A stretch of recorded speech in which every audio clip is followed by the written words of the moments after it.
shy bird. This is about as close as she'll come to the front. But still from where you're sitting, you can have a pretty good look at her. The one thing that you will notice first and foremost with your kookaburras, that feet.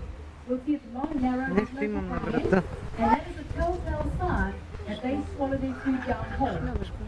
Don't panic, she's very, very sweet, and apparently one of their things to eat is awful, apparently.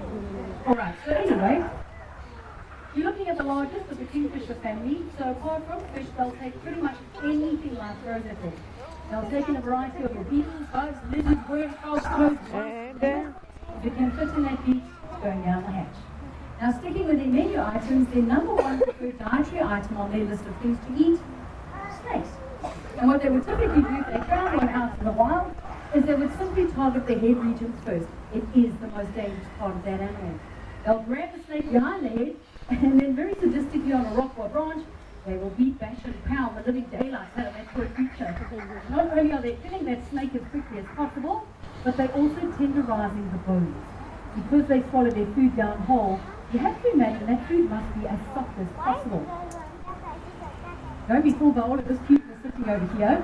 Research shows that they are quite capable of swallowing snakes, measuring up to a rather impressive 1 lengths.